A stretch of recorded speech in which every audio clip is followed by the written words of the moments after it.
Doug Schoen. I'm here with fellow political insider John LeBoutelier, our senior executive producer Martin Hinton. We're going to talk about Iran. And John, you saw what happened last week with the president, with the supreme leader. What's your take on where the deal stands? I've never heard of such a thing as this. We have so many opposite interpretations of an agreement that none of us have been able to read even this framework of. They're all afraid to put a piece of paper out that they agreed to. So you have the Ayatollah saying one thing, which we'll get to. You have the president and Kerry saying another sort of.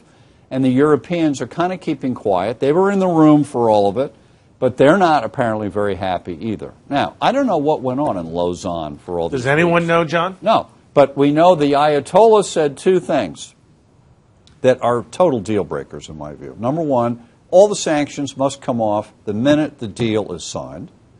And number two, there will be no inspections of any military sites in Iran. And amazingly, Martin, the Iranians put all their nuclear facilities on military sites, under mountains, on military bases. And yet, what did we agree to if these are the two things the Iranians say are deal breakers? No, all sanctions off, no inspections. John raises a question, Martin, which I'd like you, among other things, to address. What did we agree to? What is your take? You watched all the coverage, you've read. What do you take? What's your takeaway? I guess I'm curious if a contract has mutually beneficial elements, what are we getting? The Nobel Peace Prize for John Kerry. Well, yes, there's your screenplay about this. Let me make the argument. Let me make the argument that the president and supporters would make, and guys, tell me why it's wrong. Look, we will, with this deal, delay for some period of time the inevitable, which is Iran going nuclear. We will potentially bring them back into the family of nations, and if we don't do a deal, they will go nuclear sooner, and we could have a regional war, and they will foment more terror. What's wrong with that, John? There are parts of that that are right, but there's no reason we held all the cards going into this thing. We have all these sanctions on. The Europeans and the Americans were in agreement on sanctions. We had the Russians and the Chinese in agreement on this thing. There was no reason voluntarily and unilaterally to start talking about taking sanctions off yet. That this is a mistake of negotiating with ourselves. We could have gotten a better deal and can get a better deal from Iran. Do you believe the snapback sanctions? I don't believe it. It will never happen. It will never happen. Well, how do you Once do you that? take sanctions off, there's no way. You think Putin is going to allow us to put sanctions back on? The world has changed since this thing started. Is there an element of this that's sort of the lingering? Do you remember when Bush came out and talked about the axis of evil, and Iran was one of the, and we say this major state sponsor of terrorism. Do you think, for better or worse, how do you explain? Is this just a method toward victory? If again, ping pong diplomacy idea, is that concept practical? You think? Well, I think that what the president would say is, look, you've got to negotiate with your adversaries. Yeah.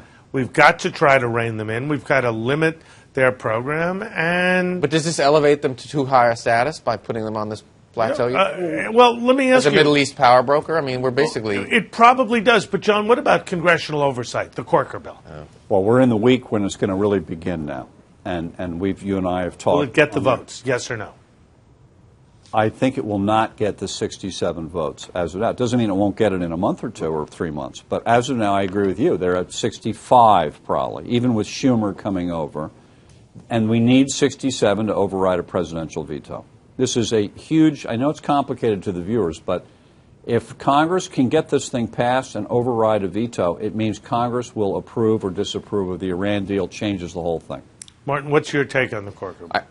I think it's the deal's too far away to push people into the corner they need to be pushed to make that 67 happen. But it may happen in June. Once we have an agreement that you can look at. Like you said, once they've read the bill, maybe they can decide. I think that's a fair point. I mean, one of the things we're going to get back to on Political Insiders, I know in this next week and the weeks to come, is Iran, because it is a transcendent political issue. Huge. And it affects every aspect of our politics, certainly the upcoming campaign. And will be an issue for Hillary, especially. Yeah. Yeah. And that is the question. Hillary's going to Iowa on Tuesday. Will she be asked about emails? Will she be asked about foreign donations to the foundation? And most of all, will she be asked about the Iranian deal and the Corker bill? Tune in Sunday, 7:30, Fox News Report for political insiders. Pat, John, and myself will take up those issues and many more. Thanks for tuning in.